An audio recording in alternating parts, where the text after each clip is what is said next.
Hey everyone, Luann from EveryStem here. I have Kathleen Drennan, who is the mastermind behind Little Bird Bloom and Flower Boss Academy with us today. And she is going to share something amazing with us. She and I have been talking about different topics. And one of the things that hit for both of us was establishing your value before you engage with your customer. And Kathleen and I both come from retail floral backgrounds, and we share a passion for really establishing in our own minds and in our own businesses what we believe to be important before we start talking to the customer. We've learned this the hard way, and she and I really share some values that are deeply rooted in our experiences. And if you're looking for someone to help you through your business experience, and if you're stuck in a place where you need growth, Little Bird Bloom and Flower Boss Academy are two great places to get some help. So welcome, Kathleen. Thank you for being here today. I love being here. And you know how much I love talking to you about running a flower business and making money. And I think one of the reasons I'm such a huge advocate, and I do laugh when I think about this, is when you log into EveryStem and you put your markup in and just how in your face EveryStem makes it that you either are or are not making money. And I think it's been so helpful because I went to formal floristry school. I got quizzed on the equation. I passed all of the tests and I did all of the things. And then I went out into the big bad world and I didn't make money. And I didn't know what I needed to do to really bridge the gap between here are some of the very basic principles and the gifts that we've been given in our industry of here's a pricing formula, and then what it's actually like to run your own business and bring all of your self-doubt and uncertainty and humanness to the table, which is what gets in the way. Which is why I love the fact that when you log into EveryStem and it's this big bold number that says I'm not making money or I am making money, it's so much more about developing the skills to help you manage your mindset. And very specifically, this idea of selling yourself on the value of your work before you engage with your customers, the fact that you can look at such a very simple number in EveryStem and go, okay, my job right now is to sell myself on the value of this bridal bouquet or this dozen red roses or this funeral spray. And to do that even before you engage with a customer or even before you engage with a client. And for me, it was the fact that I didn't even know that you need to bridge the gap. I didn't even know that learning about sales was a skill to learn because for most of us, we're like naturally not good salespeople. And we think, you need to be some extroverted, charismatic Sydney, Australia real estate agent or used car salesperson in order to be good at sales. But when I started to learn about sales and learn about showing up as a CEO in your own business and learn about what it actually takes to make money as a floral designer and as a creative entrepreneur, learning how to get good at sales is one of the best gifts you can give yourself and one of the best gifts you can give your business. And it is just a skill to learn. And it starts with selling yourself on the value of your work before you engage with your customers. Because there's no way that you could tell a client that that casket cover is $1,000 if you don't believe that that casket cover is worth $1,000, because we will hesitate saying that number. And then our customer will come back to us. And always, always, when you hesitate, they will say, "Can you do it for cheaper?" And then you'll say yes. Yes. And then you'll wonder, what, why am I making this? And I'm not even covering my costs. And I say that from personal experience. So for me, this process of really understanding there is a job to do in selling yourself on the value of your work before you engage with your customers. And this isn't like some big, deep, intense, it's going to take you months to do this. It's a very, very simple exercise. The value isn't just knowing that you need to do it. So for me, everything really started to shift once I really recognized and sold myself on the value of floristry. and the value of what we offer the world and the value of the emotion and the art and the creativity and the convenience and the expertise that we offer our clients. And all of that is just part of the sales process. All of that is just part of running a flower business. But because we don't know that that's part of the process and we don't know that we're supposed to sell ourselves on that experience, we have this gap between I don't believe I can sell a bridal bouquet for $400 and the industry standard approach to pricing says I should sell a bridal bouquet for $400. these two things feel very misaligned when you don't know that there is a very simple step to get you from A to B. So the first thing to know is that getting good at sales and learning about sales is just a skill to develop. Exactly like learning how to wire flowers or how to create an asymmetrical compote arrangement or how to create a beautiful blanket of flowers for a funeral. It's just another skill to learn, and it doesn't need to be anything that's super intimidating. So this idea of where it started for me and what was super helpful for me was not starting with the big high ticket items, but starting with something that I knew our customers could actually buy at the grocery store, but we also sold. So for me, it actually started by selling myself on the value of one lily stem. And the idea that our customers could, walk what was about 400 meters, not very far, go to the grocery store, pay $18 for 3 stems of lilies, or they're going to pay basically $18 for 1 stem of lily in my shop. I had to do the work to sell myself on why that price for 1 lily stem was so much better than going to the grocery store.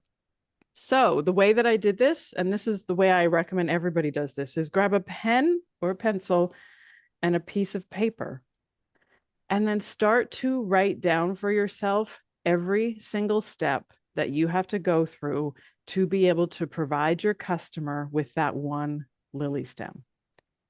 And it goes so far back in terms of, okay, so the obvious things, I need to get the product in from the wholesaler. I need to make sure that I process that product, that I take off the foliage, it's going to be in the water, that it's in a bucket that has clean, clear water, and that it's in a place where I get to maximize its shelf life. Oh, okay, right. Well, then I also need the bucket. I need the physical space, whether that's a studio or a physical retail shop. Okay, right. That means I probably need a lease and I need to manage that with a landlord. And then I need insurance. And then I need a phone number or an email address or some way for my customer to get in contact with me. I also need to make sure that I have great relationships with my wholesalers so that I do get the best lilies, so that I do get them fresh in from their supplier, so that when I'm standing there having the conversation with a client, I know that I can back the fact that our lilies are probably going to last 3 times longer than what's been sitting in the grocery store next to the bananas. And once you go through that process, and don't be surprised if every single step that you go through, it comes out to 2 pages of things that need to happen to get that 1 lily in your customer's hands. All of a sudden, you will look at that price and go, $18.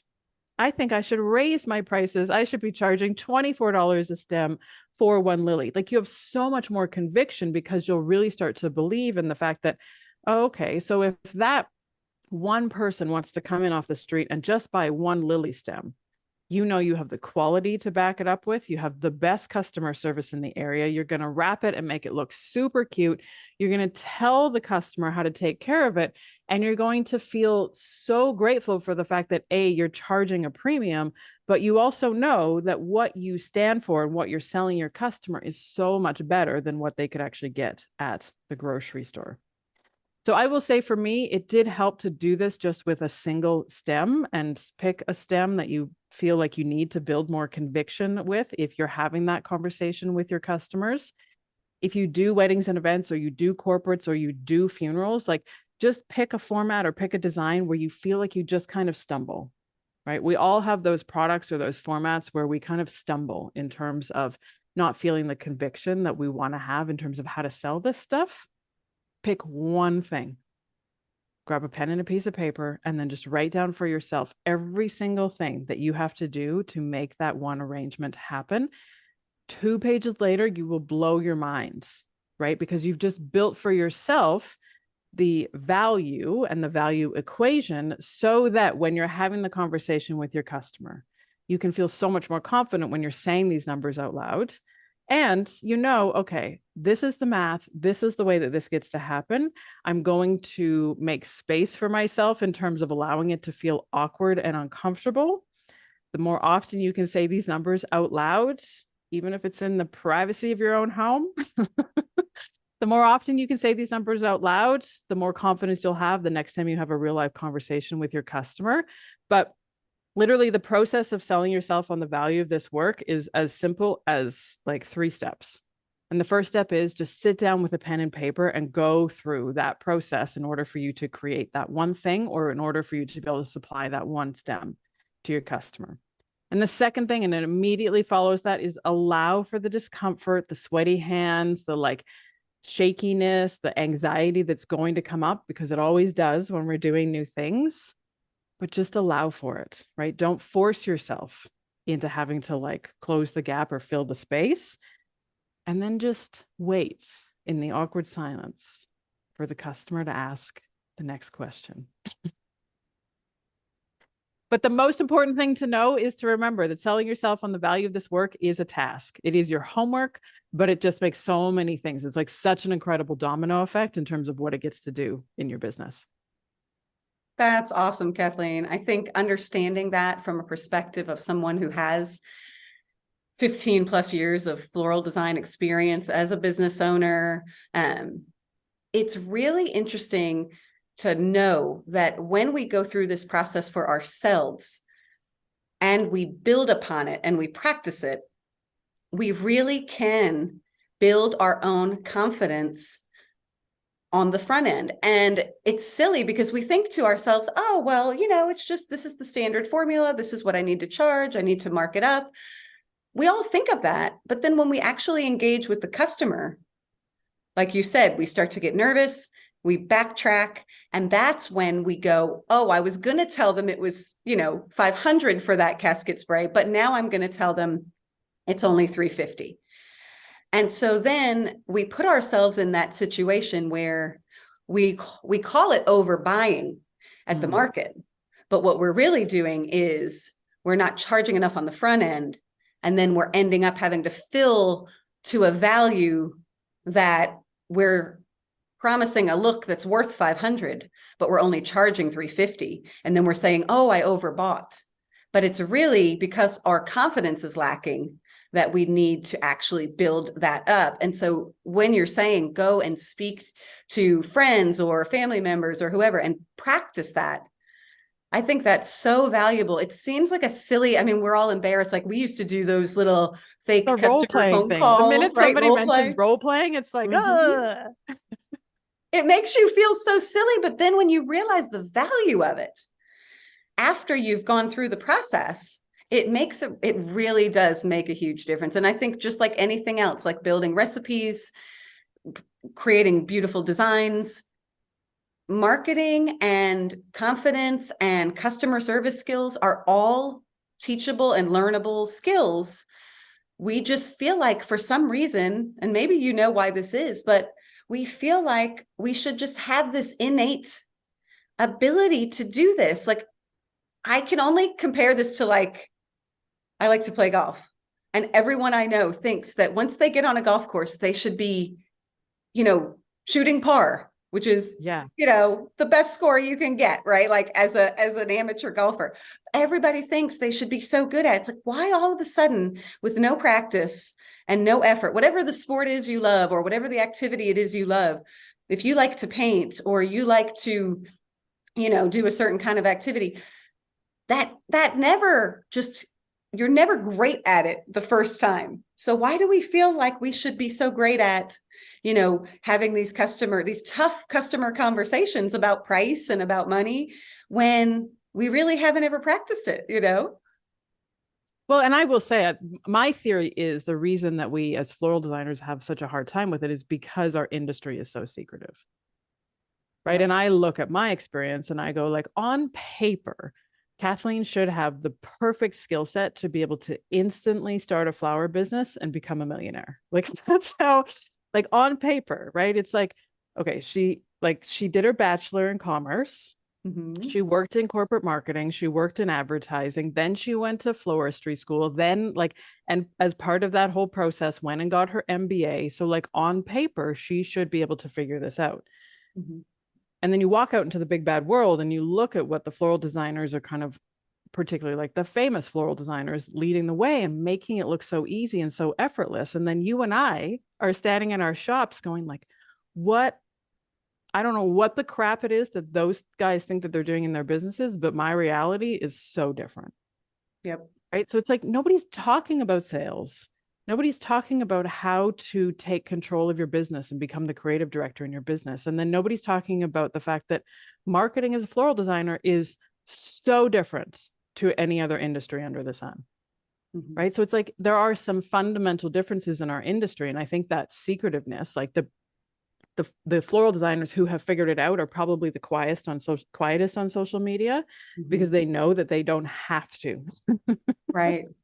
It's so True. counterintuitive, right? Like the Yep. successful floral designers, it's very routine, it's very simple, they make it look so easy and it's very like routine.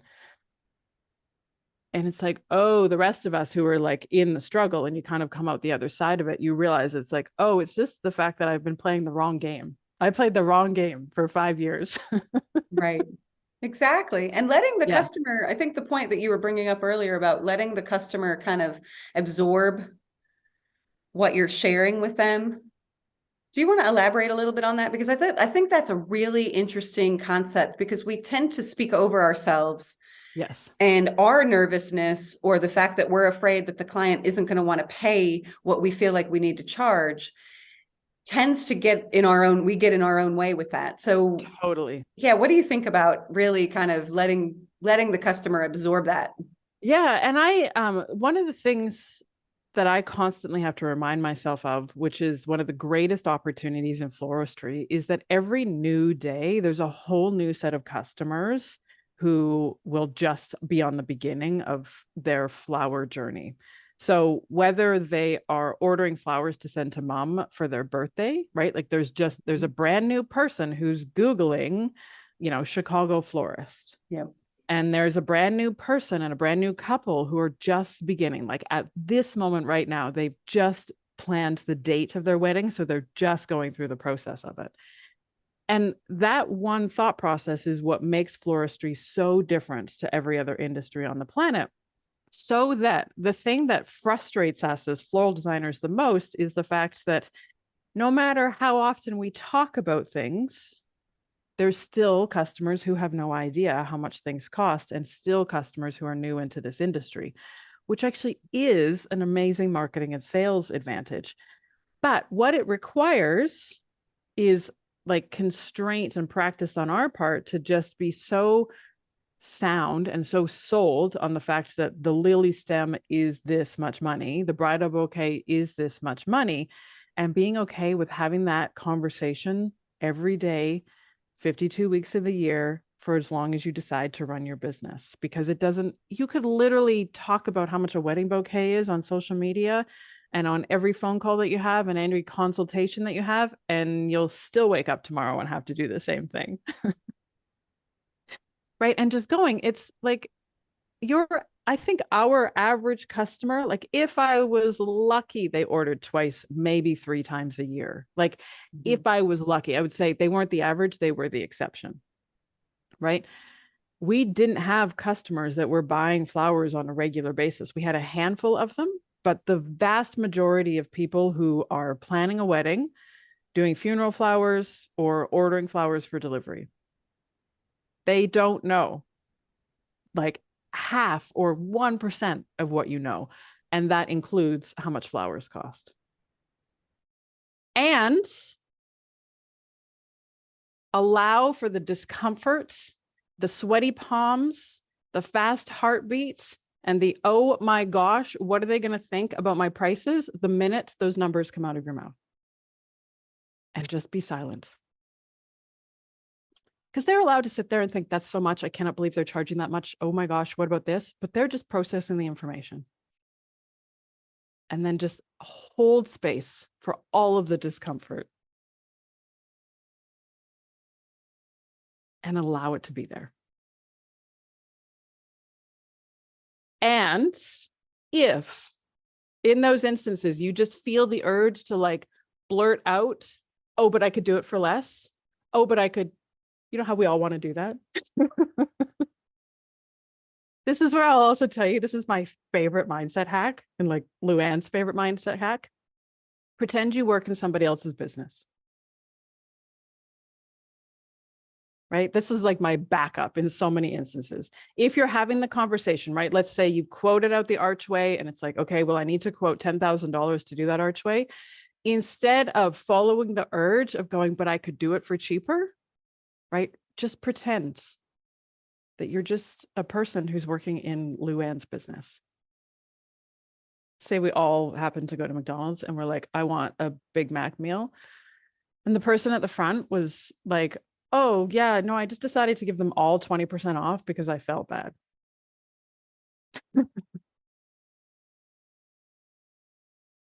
Right? They don't do it. And it's so fascinating because this is like, I think it's so interesting because I will tell you guys, like running your own business is at least 80%, but probably more like 90% mindset work. Right? It's so much more about what's happening in here, because the other thing that immediately comes up for us is, but I don't want to be a price gouger. I don't want to be seen as greedy, right? Because it's our money scarcity that automatically kicks in. It's like, oh, like that becomes the next piece of the puzzle, which is so helpful because then you get to sell yourself on the benefit of you making more money. And all of the amazing things that you can do in your local community, the people you can hire, the ripple effect you get to have, the businesses you get to support, the animals you get to save, like whatever is part of your value system, you get to take all of that revenue that you create in your business and decide what you want to do with it. Right? And good things happen to good people. And Luann only ever works with good people. And that's where that silence piece that you were talking about, Kathleen, comes into play. I mean, I know that if you let someone sit with it, you know, you give them the price for that beautiful entry arrangement. I had a lot of residential clients here in Austin, and they would say, well, I want you to put an arrangement in my entry every week or every 2 weeks. And I'd say, okay, well, you know, that's going to be $800 every 2 weeks. And they would sit there, and compared to the maintenance on this home, an $800 flower arrangement every 2 weeks is a drop in the bucket. Now, I don't live in a mansion in Tarrytown, and I don't have pool people and home cleaning people and, window shade people and people who replace my light bulbs and people who, come in and change my interior decorations every, 6 months. I don't have that, but these people do. And so in my mind, $800 every 2 weeks for a flower arrangement at the front of my house, I really had a hard time kind of accepting that because I have never lived in a mansion. But when I started to realize, like, if I tell them that it's only 300 or it's only 250, their reaction is probably going to be like, oh, I want something grand. I want something big. I want something lovely. So their scheme, their mindset of what they're willing to spend, be able to spend, is such in a different place that if you don't let that silence sit after you give them the price, your perception or my own perception of what is affordable and what I want to spend is going to take precedent over what the client is actually willing to pay. So sitting there, giving them the price and letting them absorb it and accept it is a huge piece of that, because we run over our own selves. Before we even send the quote to the client, we're going, oh, well, they're never going to be able to pay this much. They're never going to want to spend this. We need to let them make that decision, but we have to do the work first that we believe in the price. And that absolute level of self-awareness is so powerful, because what I'm willing to spend money on and what I'm willing to just drop money on with very little hesitation is very different to what Luann is willing to spend money on. Very different to what Linda wants to spend money on, and what Jane wants to spend money on, and what Monica wants to spend money on. And it might also be very different to what your customers want to spend money on. And holding space for that, right? Allowing everybody, like, it's like every human on the planet can have their own like values in terms of what they value and what they appreciate in spending money. And if you value and appreciate the most beautiful installation and archway and seasonal blooms and bright, bold colors, and it all to be completely taken care of on the day, then yes, this is an amazing place to come. If you value cheap flowers, thank goodness for Trader Joe's. What a gift, right? Like, it's just such a different way to think about it. And every human is allowed to have whatever it is that they want to value, right? And just holding space for it is so helpful. Yeah. And not having the judgment. I mean, there are so many times where I've had people come in to my business and say, I have a budget of X. I have a budget of $2,500. I have a budget of $5,000. And at the end of the day, after we've planned for a wedding or an event or whatever it is, they've spent 3 times that.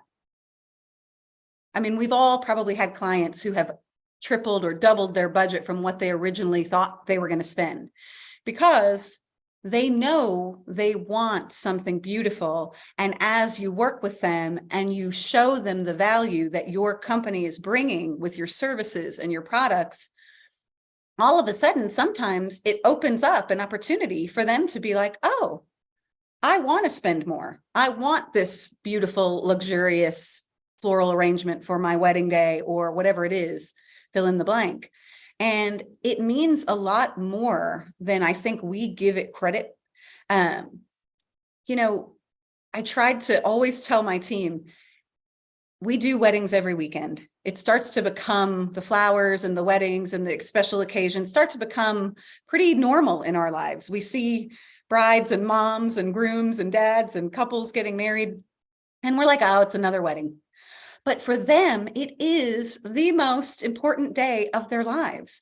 And so, or for Mother's Day or for Valentine's Day, it's an occasion where we are providing something that is so unique and so special. And because it doesn't live forever, it is even more special.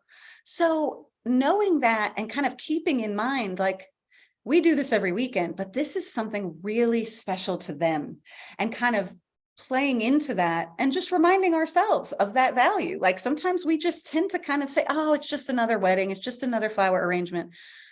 But the reason they're coming to you is because they want that experience to be super special and super unique. And so for our types of businesses where we're creating bespoke designs for clients, they could go to Trader Joe's, like Kathleen's saying. There's a lot of people that get married that just throw some flowers on a table. They buy some bud vases, they go to Trader Joe's and they put it together. And that's great. They had a beautiful day. The most important thing is that they got married. But there are a lot of people who want something more and something special. And so kind of acknowledging that within yourself first, and really knowing the value that you're bringing, not only with the product, but with your own skills and talents and everything that you've learned and all your experience. That's really, I think, a key to knowing where your value lies and establishing that for yourself before you go and even kind of reach out to a client.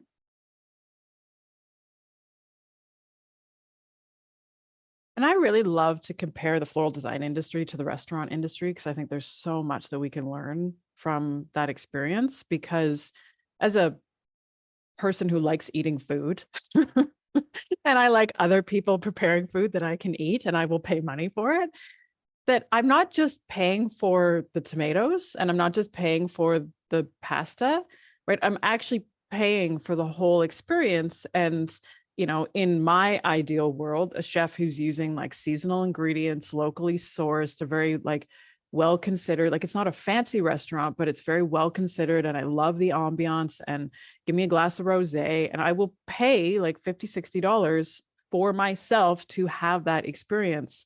And if the chef is sitting there going, oh, but it's just a tomato, and oh, it's just, it's just another pasta, something, something, something, right? It's just another glass of rosé. It's actually taking the magic away from me. Because for me, it's super exciting. For the chef, he's like, oh yeah, we got another 17 orders of pasta to make, right? So he's like there, and it is, right? It's so much of our own thinking that's just getting in the way, because particularly, right, when you have those moments of, oh my gosh, I'm actually enjoying my job and I'm getting paid for it, right? For me, that's when I really started to kick into my like own self-sabotage of like, no, but you can't possibly have fun and make money. Right. It's so true. It's like, how could this be real? You start to kind of say to yourself, how am I really doing this? I think one of the big things, and we'll get into some questions. If anybody has questions, you can unmute or you can pop them in the chat. But having Kathleen here to kind of really think through the mindset piece of this is important, because when we're starting a business or when we've been in business for 15 years, it doesn't matter. We all still have to go through this work on a pretty regular basis. It doesn't just go away. And I think finding a healthy balance is where we really want to be, because you can overcharge as well, right? So finding the balance where you find that really sweet spot between making a healthy profit for your business and fulfilling your clients' needs and wants in a really satisfactory way is kind of that sweet spot that you want to be in. So it's not just, oh, I'm going to charge, $6,000 for this one flower, right? That's not going to work either. So understanding where your market is, what you're doing, being aware of what other people are doing in your market is good, because you want to be able to say, okay, I know what's going on. But there are so many different kinds of restaurants, right? You can go to Chick-fil-A, you can go to Chili's, you can go to a local farm to table restaurant. You can go, one of my friends were planning a trip and she sent me a link to a restaurant and she said, do you want to go to this restaurant? It got great reviews. And on the homepage of the website, it had this like foam, and it was like this big, and it was like foam. And I was like, I'm feeling that I'm not going to get the value that I want, because I love to eat and I want like a full meal, that I'm not going to get the value that I want out of this. This is a little too high end for like my personal taste. Now, is that restaurant full of people?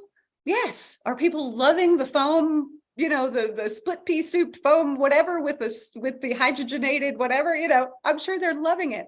But for me, it's probably not where I sit in my happy place. So just know that some clients are going to sit with you and you're their happy place. So some won't, some will, but just be okay with that, because you don't want to be everything to everyone. I've had so many people who have said to me, Luann, you have a software company. You should do proposals, and you should do accounting software, and you should do every kind of possible software. You should have integrations, and you should have all these things. And my answer to that is, I want to focus on one thing and do it really well. And that thing is recipes and ordering. And, maybe in the future we'll expand it. But for right now, I am focused on that one thing that I do very well. And so keeping your business focused and knowing that you have a clientele that is not everyone is actually a really good thing, because that way, your value is there. You're not trying to serve, every single kind of customer. So if anybody has any questions, you can unmute or you could pop them in the chat, and we can ask Kathleen a few questions for the last, 15 minutes or so. And Kathleen, if you have anything else that you want to add to that, please feel free. Kaylee, you have a question? Yeah. Hi. I have a hard time answering this question I get from like every planner on the planet. What's your minimum? What's your minimum? That's really hard because I don't know what they want. Like I'm not gonna say, oh, $3,000 and then they want an arch and all. I just don't know how to answer that question in a simple way. I've struggled with that one. And I think that's such a good question because there's a couple of, whoa, what's happening here? Hello. We see you. Like underwater. Because I probably have three answers to that one question. And the first one is just pick a number because it doesn't matter. But having said that, and I think this goes back to what Luann was just saying, and one of the things that becomes really helpful is finding your sweet spot in terms of the size of weddings and events that you like to do. The first time I did my first 5-figure wedding, I was like, never again. Not my jam, not my thing. Too many people. Kathleen hates making table arrangements. So it was like, oh, like amazing, loved it. She was one of my favorite clients. But for me, I don't want to be in the like event production space. I want to be in the $7,000, $8,000, $10,000 wedding space. So you're allowed to be super selfish about what that sweet spot is for you. And then the other thing that could be super helpful is potentially talking to the planner about the kind of clients and the kinds of people they want to be working with. Because there are planners that only want to do like Sinclair and Moore style scale of weddings, right? The bigger the budget, the better the outcome. And then there are planners who don't want to go through all of those details, all of those add-ons, all of those additions, and they want to work with a certain style of couple at a certain number of venues and probably want to work with certain musicians and certain photographers and certain hair and makeup artists, and they'll have their own sweet spot as well. So I think it's a 3-pronged answer, which the first part is it doesn't matter. The second part is be super selfish. Number that feels right to you, and then just tell that number to the planner.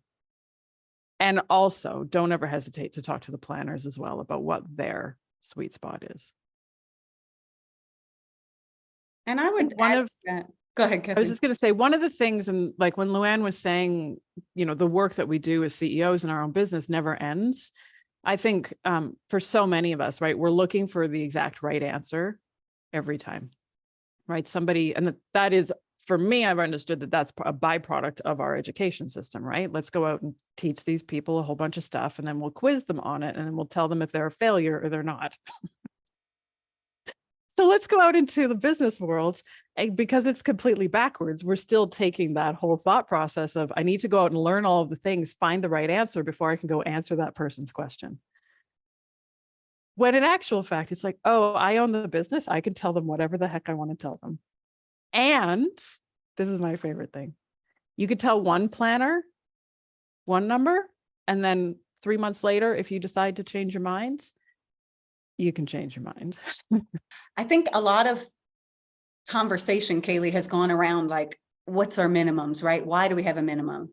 And, because I had a retail flower shop for so many years, I had to have employees in the shop. I mean, I shouldn't say I had to. I had full-time employees in my shop 40 hours a week, all the time.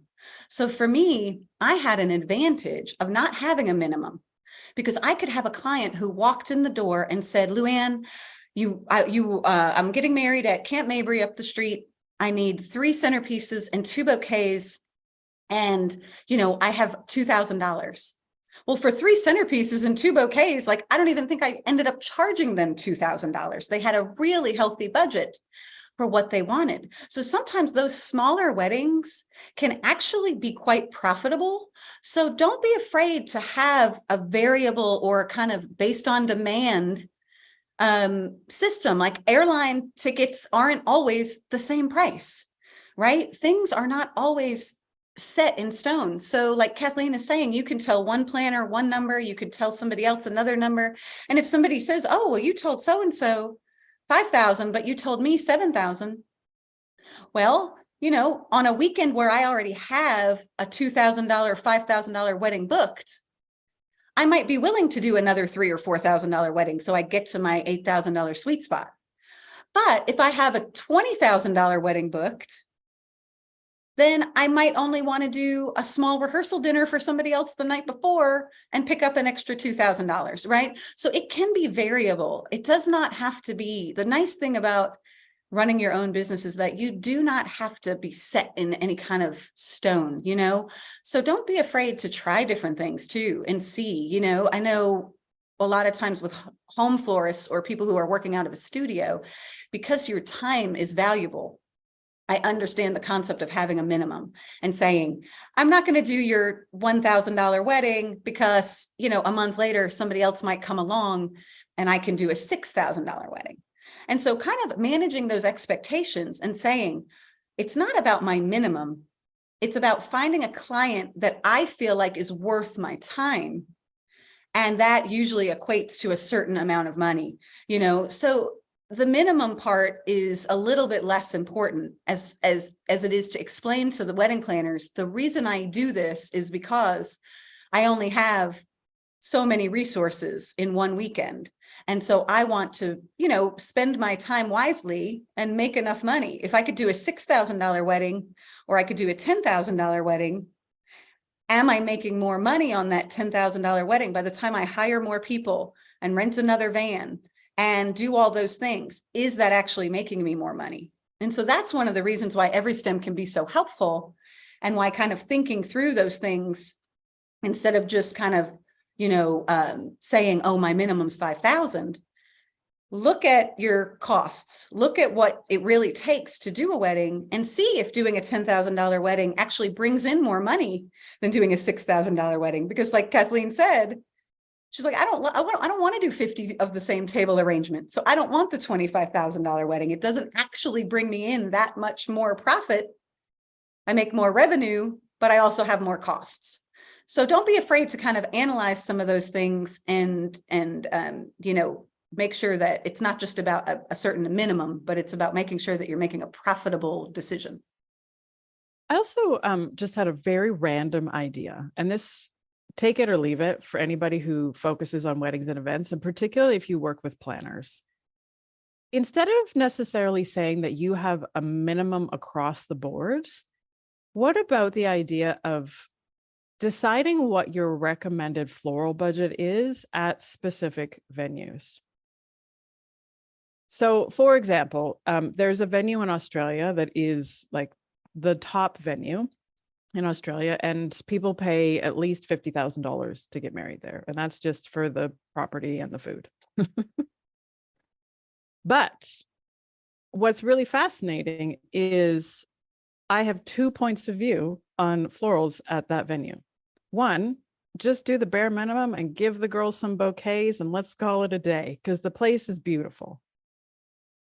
But if somebody comes along and says, we want to do a floral feature and we want to do a ceiling installation and we want something on the tables and I know, because of my own thought process, oh, okay, if you want to have florals that are going to have an impact at this venue, it is going to be a $10,000 investment. So it's very like venue specific, because there will be venues in your area that are beautiful and that people are paying a premium for and allow it to be beautiful. Right. And then there's going to be venues where you're like, yeah, you need some flowers. You just cover up, you know, whether it's a white tent or whatever's happening, right? When you just cover some of this stuff up. So it could be a different way to approach it. So it doesn't have to feel like, you know, oh, okay, well, for every wedding that I ever do, it needs to be this all or nothing thing. But you could decide, right? If the venue's super close to you, if you have so much freedom and flexibility and you love the staff and it's easy for you to also get access to flowers, that the recommended floral budget is X. Whereas if you're going to the Hilton downtown, tight strike, all that stuff that has to happen, it's like, oh, okay, then recommended budget is Y. It could be another way to go about it. So like, is that something that you would advertise like on your website, or would you, with the whole like, okay, maybe, here's a minimum for full service versus a la carte, or would you just kind of leave it at reach out and we can discuss the pricing, once the inquiry kind of comes in so that you can get a better idea of what they're wanting and kind of guiding them in a certain direction? And I tend to break all the rules in our industry. So I am the person who will say, be the florist that shows up on social media and talks about how much that archway is. Talk about how much that table arrangement is. Talk about how much the beautiful floral feature in the front hallway is going to cost. And I don't mean that from a, here's how much I spend on flowers and here's my markup, right? But being super open and transparent to say, if you want that chandelier and it's dripping with flowers, it's a $25,000 investment. It's a once in a lifetime opportunity and it's fucking beautiful. It's totally worth it. But as a customer, they will fall in love with you before they've even talked to you because you're the only florist in the area that's actually talking about pricing and budgets. You're like, wow, this person seems like such an expert. They're so incredibly helpful. They totally get my pain points and my struggles because it's Monday night at 11 p.m. and I'm trying to plan my wedding and our industry is so secretive or completely misleading. So they're not getting the information that they're after. And then all of a sudden they come across you and your business and they're like, I have always wanted to have that chandelier dripping in flowers. Totally. We could cancel the band. We'll just take that money and we'll put it in the flowers. Honey, start putting together a Spotify list. I love that because I think it's really important to seen a lot of things that are called like cost breakdowns or things like that. And so Kathleen just said, share the pricing, but share the retail pricing. The only thing that confuses someone more is explaining your cost breakdown. Where have you ever gone to buy something where somebody tells you what they paid for the cost of the product and how much they marked it up and all their other things? That's something for us to talk about amongst ourselves. Yes, I'm all for that. Let's talk about that all we want here. But out in your customer facing world on your social media and your website, share the retail price, share what they need to charge, because only confusion comes from all those breakdowns and things like that. It just kind of gives them too much information. So just kind of keep that in mind. But I love, Kathleen, that you're saying, just share it. So, I mean, if you have, like Mallory is in Austin with me, if you did a wedding at Laguna Gloria, and it was a $10,000 budget, put a little breakdown on your website, this beautiful venue. These are some of the things we did. You don't have to put pictures from that particular wedding, but, put a little breakdown of like, these are the, 10 bouquets, 5 centerpieces, such and such, total $5,000, and kind of, I've seen some that are like, what can you get for this budget? A $5,000 budget, a $10,000 budget, a $15,000 budget, and just breaking it down a little bit into what they can get. But keeping it retail prices, I think is really important. And I think if every florist could just decide to take the leadership position and be the florist to embrace the discomfort of openly talking about pricing, it will revolutionize this industry. Right. And save Amazon from coming in and eating our breakfast, lunch, and dinner. Right. But that secrecy that we all experience as business owners when we're trying to find information, even in running our own business, is 100 times worse if you're the client trying to figure out how much I'm supposed to be budgeting for my wedding flowers. Right. Because you've got, some of the industry leading publications going out there with prices circa 2009. So right? bad. Thanks, Brides. It's so bad, right? And we all know we had to embrace the discomfort in 2020 of white roses doubling in price. Like, panic. right? So we've all done that. We're waiting for the rest of the world to catch up, and that's totally fine. You're doing such an incredible gift for your customer when you're helping them find the answer to their questions ahead of time. And you have to remember, if you're lucky, your customer has been married once before. If you're lucky, right? And in most cases, that would have been the 90s, and now they're redoing it in a way that they want to. So they have no idea what to expect, right? And this idea of going, oh, okay, if I really get in the head of my customer and I really think this through, at the end of the day, they actually only have 2 questions. How the heck does this whole thing work?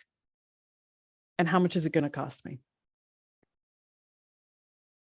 And you can answer those 2 questions on your website and on social media every single day. Copy and paste, copy and paste, copy and paste from now until the day that you decide to sell your business. It's Never so gets old. helpful. Yeah, it seriously doesn't. It doesn't ever get old. And the irony of the situation is I felt so scared to be the florist to openly talk about these things, but the gratitude that your clients will give you. They will book you because you're the florist that says this archway is $10,000. It's so backwards to what we think needs to happen. And it's like, Yep. oh, this is a totally different game.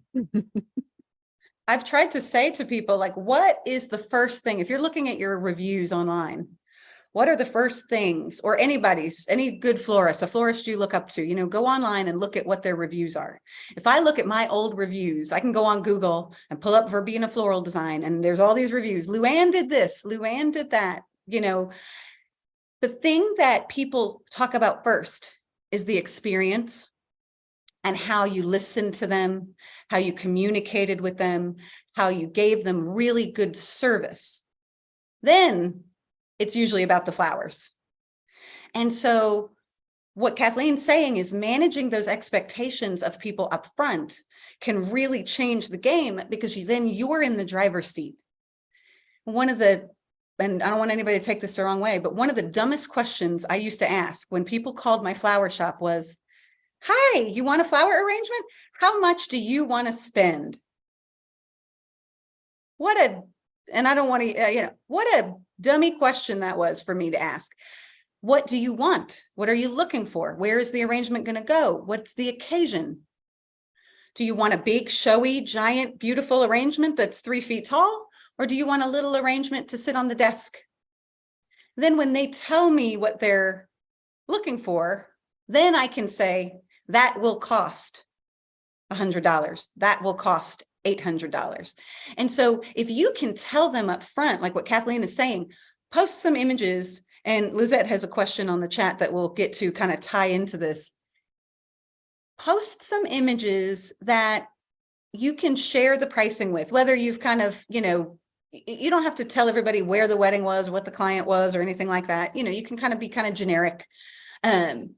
Share that information, because that way you're managing the expectation. The more they see, okay, $10,000 is the average price for a 100-person wedding, or whatever it is, they're going to start to accept that, because they have to, Mallory just recently got married, and, she had another florist in Austin do her wedding. It was gorgeous. And she paid full price, and she was happy to, because it was a beauty. I got to go to the wedding. It was amazing. And so to see that firsthand, you just went through it, Mallory. So you can kind of reverse engineer the experience you just had as a client and say, out of all these florists I went to meet with, what was the good parts of the experience? What helped me to kind of make my decision? Why did you pick the florist you picked? And so I think part of that is really being able to be upfront. And, when I bought my flower shop, it was so long ago, but I had a list of kind of recommended prices, starting prices, kind of a range. And I know some people balk at this and some people like it, but it was really helpful to my customers. They could just look at the list and they could say, okay, I'm not going to really be able to get a bridal bouquet for less than $350. I'm not really going to be able to get a bridesmaid bouquet for less than $100. Then if they come in and say, well, I want a bridesmaid bouquet that's just 3 white roses, then you can decide what that price is because it's a little bit lower than your standard. But don't be afraid to share that information and kind of reverse engineer what you would want as a client. And I mean, I try to do that a lot of the times with my business. I'm sure Kathleen does it as a coach, like what reverse engineering the experience, looking at your reviews and saying, what really did these people love about working with me? How do I elevate that? How do I make that even better? It's like learning what you do well and doing more of that is a really great recipe for success. So if you start sharing that information, it really can't hurt anyone. It's just letting people know this is what we have available. And Mallory's husband is a great videographer. So she has a lot of awesome content that she should be sharing with all that information. And so I think too, is just as a point of comparison, because I think something I have found really helpful is to look outside the floral industry for knowledge and input. And I do look at companies like Apple in terms of how they have really narrowed their offering. I mean, they keep expanding it, so they're kind of going against their own rules. But what's so fun is that you could go onto the Apple website and you can go into the Apple store and you know exactly how much an iPhone is. So if you've ever had that thought of like, oh, but I don't want my competition to know. And it's like, well, kids, if the kids from Samsung can walk into Apple and see exactly how much a phone is, I think we can figure out a better way to navigate the floral design industry. So this idea is actually so helpful to Apple, but it's so helpful to you as the customer, where it's like, oh, okay, when Apple comes out with their next iteration of their next iPhone, you can go to their website and you see how much it is in your own country, and then you get to decide if that's something you want to pay for, something you want to upgrade for, or not. And it's so helpful to Apple because the crazy kids that work there aren't like, oh my God, now we have to find a solution to navigate all of the price shoppers. Right? It's like, no, they've just cut it off at the pass and they've made it so simple for us, which is so helpful for us as floral designers. exactly. And so kind of playing on that, because I think this is really going to tie into what you were just saying, Kathleen. Lizette said to do, so we're talking about like a post where you're going to share something on social media about a price for an item or a wedding or whatever it is that you're selling. She says, to do that sort of post, should we make an archway to show it, since I've never done one, or use pics from the internet? So I'll let you kind of take that one. Yeah, and I think I've got 3 different ways around it. And the first one actually is, if you're posting it on social media, I wouldn't even worry about having a photo at all. I would just jump onto Canva and find a graphic typeface that you like and post the question that says, how much does an archway cost? Because that's what your customer's question is. Right? So then you can describe in the caption, okay, if you're looking for a beautiful, full, abundant, all singing, all dancing experience, you'll want to estimate between A and B. If you're looking for something that's just a bit more understated and simple, we recommend that you allocate C. And you can keep it as simple as that. I also think too, there's so much value. There is a website called creativemarket.com. which means that no florist ever needs to worry about doing a styled shoot ever again in their life, which is such a blessing for all of us. So that if you want to, you could lead your own collaboration with a photographer, and you can do it for creativity and you can do it for fun, but you're not doing the relentless thing that we all have spent decades doing of basically giving away our product in exchange for exposure and inevitably be feeling let down.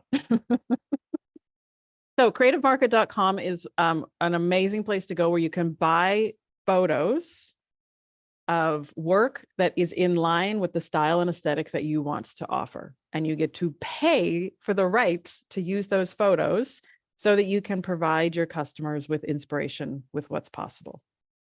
That's my second workaround.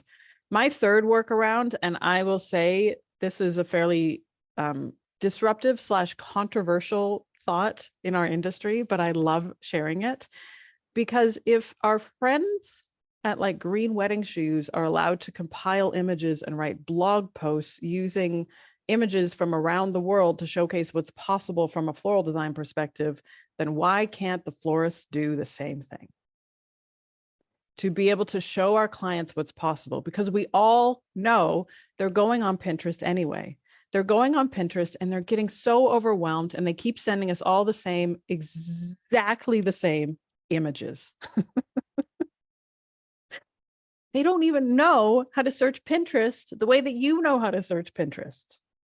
So if you compile inspiration for them, and it might be moody tones and your ceremony feature, right? And you pick 5 or 6 images from florists from around the world, because they don't know that if you're getting married on a beach in Sydney, Australia, that inspiration can be found with all the beaches in California.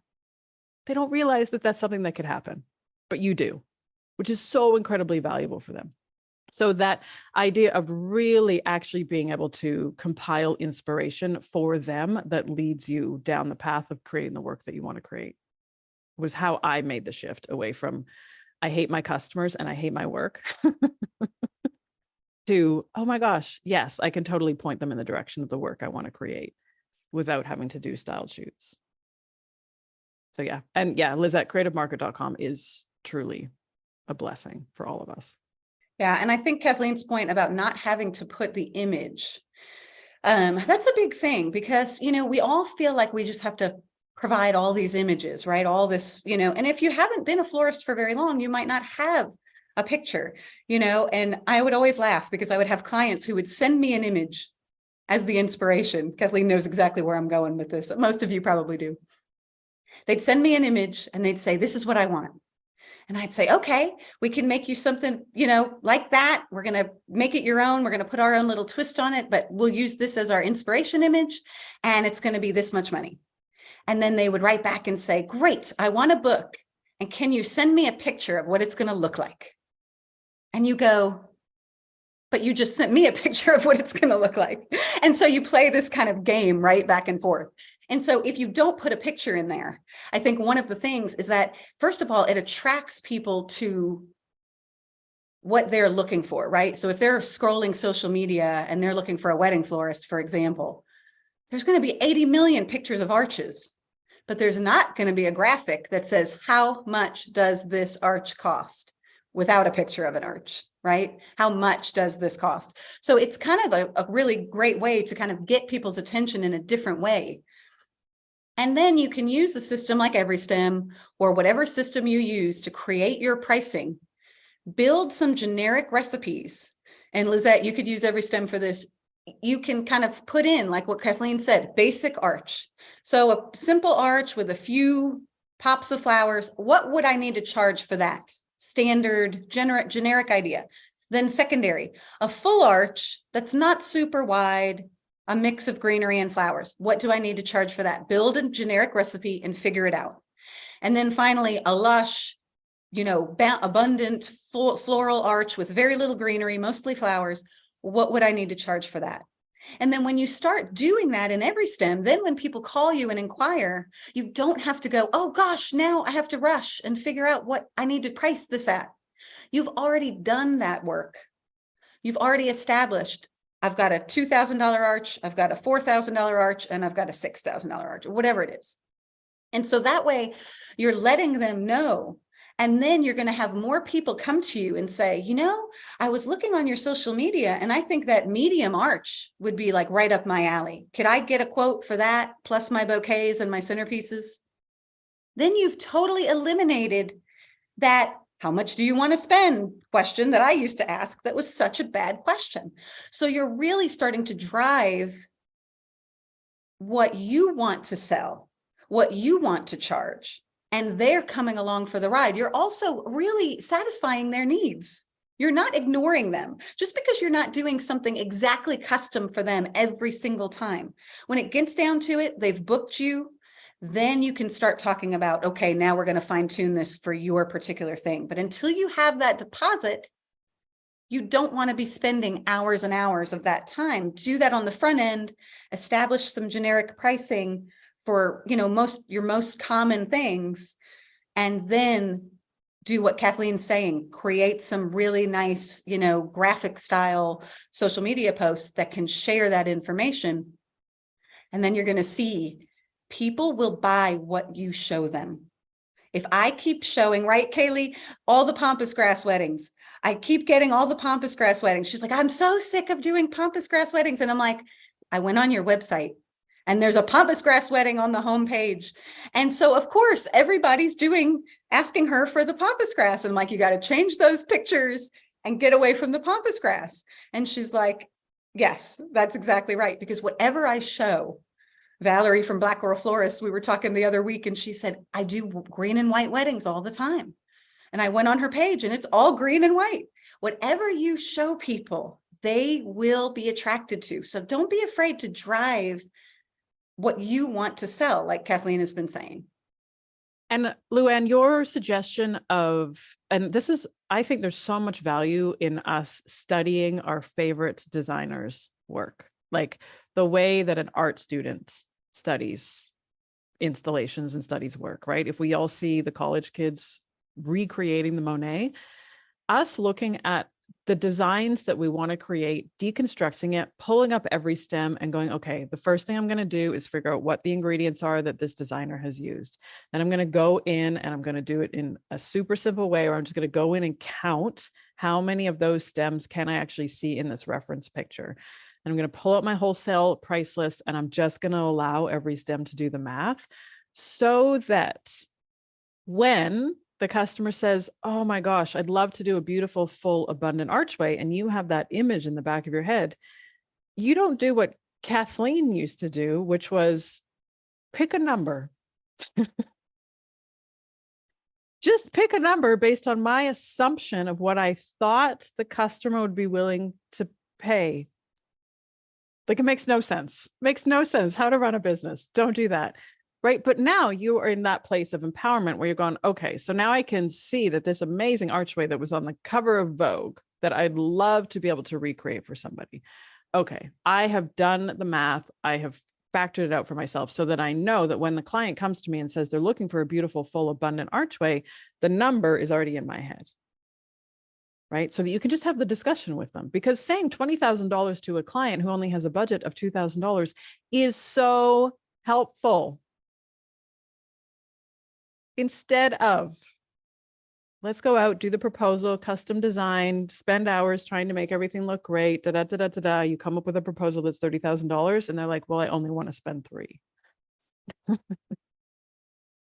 And I hate my life. But that's right. That whole idea of just getting really comfortable saying some of these numbers out loud, and that's what I love about EveryStem. Right? You could pull a picture up on Pinterest. Have it here, you have your EveryStem screen open here, and you're like, okay, I'm just doing a school assignment, right? We're just looking at the ingredients, counting the stems, pull out my wholesale list. Holy crap, that's a big number. Okay. Right? You just have so much more confidence to be able to talk to your clients about it.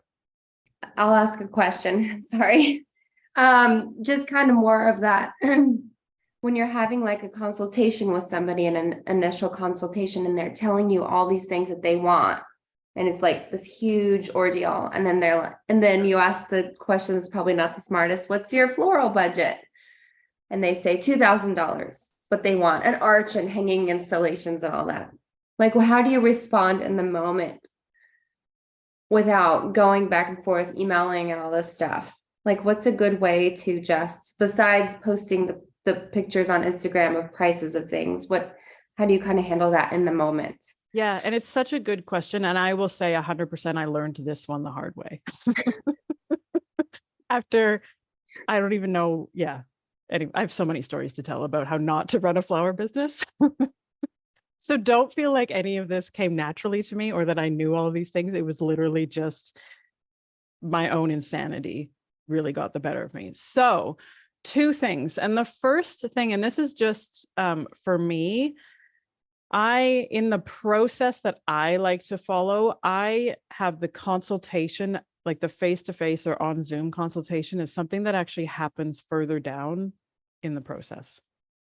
Because as much as everybody doesn't believe me, I don't necessarily love consultations because I don't love sitting down with this whole process of like what feels pretty inefficient to me of like having a conversation when I could just send you an online form and you can answer the questions for me. And then we could start to actually just go back and forth in terms of really starting to tease out what it's going to look like in reality. So it's a shift in the process that I have found really helpful, and it's very different, I know, to how other people run their business, but being more open and helpful with your content up front in terms of educating your clients on how much things cost was the first piece of the puzzle for me. The second piece of the puzzle was creating a system that was built around efficiency for the client and efficiency for me. Consultations became a big waste of time for me because I didn't do them very well. And I think a waste of time for my clients because I could just ask you these questions in a Google form, or if you use Honeybook or Dubsado. But basically all those questions that we have on a pretty traditional wedding consultation, I'll actually ask them in an online design Q&A. And I will ask them pretty early on in that Q&A, what is your budget? And then I will allow them to spend as much time and energy as they want, uploading photos, giving me explanations on the ceremony feature and the thing dripping with flowers. And they're still allowed to have their $2,000 budget. But what comes through to me in an email is just a summary of what we could have had a half an hour conversation with. I know that they have a $2,000 budget and they have a dream. I very quickly will go back to clients and say, okay, love that you guys have set and committed to a budget based on where you're getting married, how many bridesmaids, like the very traditional kind of check the box exercise. With your $2,000 budget, here's what I would recommend. And I go back to them with a very clear recommendation on what their $2,000 investment will get them. In addition to that, though, and I don't do this in anything formal or structured, I just do this in an email with bullet points. So in addition to that, I'll say, if you want everything that's on your wish list, you're going to need to invest closer to $25,000, $30,000, whatever that number is, right? And sign it off with something super lovely and helpful. Always happy to talk more than happy to jump on Zoom or have a consultation if you'd like to have more discussions about it. So that the consultation and the discussion or the phone call is way more about teasing apart where their actual budget is and what their actual priorities are versus just trying to get that initial information from them. And most people, like, you're doing it right. You are seriously doing it right if you get ghosted or get rejected by 3 out of 4 of the people who inquire with you. Like, you really are doing it right, because this is like, you're going to be too expensive for too many people. That's fine. And then the people who want to have a consultation with you, it's like, oh, they've already are in love with you. So you just need to show up and be like, hey, let's talk flowers. And then the consultation is just a more detailed version, because some people just put, oh, I want an arch. Right. And then you'll call and they'll be like, I want this arch to be all baby's breath. And, okay, that's a little different than greenery and roses, So yeah, I have that initial thing. It's just, when you're on that consultation. Fill out that initial form so that it gives them, like, make it bulkier, if that makes sense. I have like a link where they can put their Pinterest board, but maybe just selecting a few pictures instead of. Yeah. And I think it is like, one thing I've learned about humans is the more specific you are in their direction, the better results you get. Right. So we love specificity because it's all like, let's fill in the exam. So your online questionnaire, like, I mean, I don't know if Linda and Monica are still on here, but like, they know my process so well. But this idea of it, we're actually asking our clients to do a lot of work in filling in that online questionnaire, right? It's pretty time consuming. It will take some of them half an hour, 40 minutes. So you're going to have a drop off anyway. But what comes through to you is so much clearer, right? Because even the idea of, I want an archway, and they upload either a super simple corner feature or, as you said, right, the full circle baby's breath installation, asymmetrical, I don't even know what's happening, right? You can deliver such a better recommendation to them. And so then they'll be even happier. with the outcome without you having to even spend time in that consultation. It's very possible to book certainly 10, 12, 14, $15,000 weddings without ever actually having talked to your customer. Meanwhile, Kathleen spent 2 years booking in consultations for like $600. I'm not even joking. Undercharging, overinvesting my time and energy. Hot mess of a business, my friends. Yeah. Yeah. And so at that point, Kathleen, when they're filling out the questionnaire, you're getting that information. When are they paying the deposit? They're paying the deposit before you're doing that in-person consultation, right? So the process so the process goes, they inquire, we send a template email response that essentially educates them on the process, right? Like how the process of planning wedding flowers works. And if we also in that template email back to them, give them a link to whether you have an online calculator or a budget guide on your website, something that further educates them on just some rough guide of like how much money are they going to want to invest just to get some specific things. It's a very templated email. They just get it back. It weeds out the price shoppers. It's super helpful. The call to action at the bottom of that email is when you're ready to take the next step, all you need to do is click here and fill in this online design Q&A. That spits out information that we can then put the quick quote together for. It's just an email. Don't even set anything up on any fancy proposals. There's no pictures.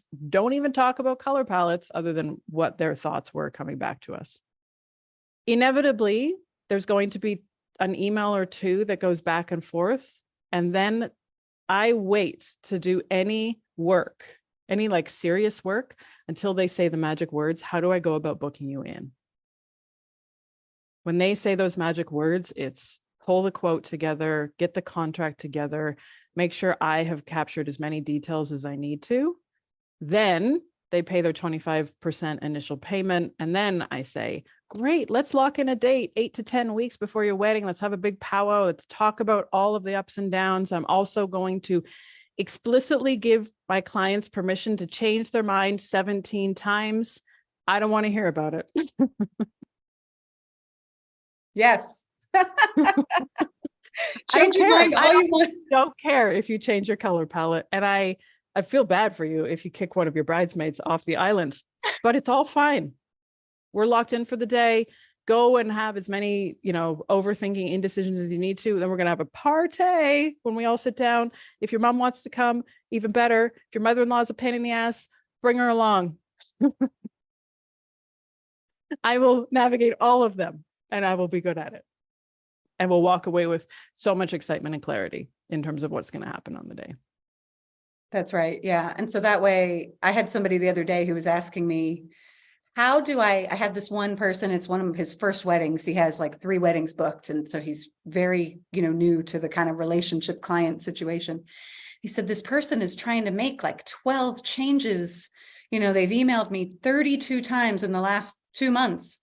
And I said, okay, what you need to tell them is, I will meet with you 8 weeks before, and we will sit down and we will go over everything. So just keep track of everything that you're thinking of, all the changes that you want to make, all the ideas you have.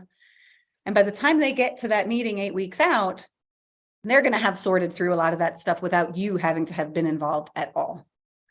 So the earlier you engage with them and the earlier you kind of really let them start to throw those questions at you, the more they're going to do it.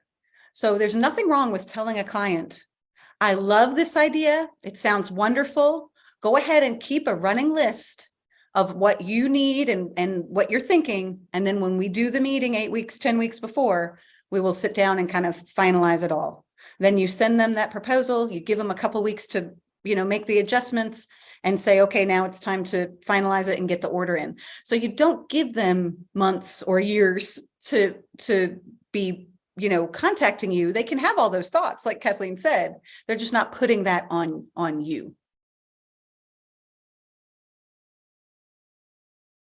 All right. Anybody else have a question? We're going to go ahead and let Kathleen go unless there's anything else. It's 3:00. This has been amazing. Has everybody had a good time? Yes, thank you. Yay, awesome. Well, Kathleen, thank you so much. Is there anything else that you want to share before we go?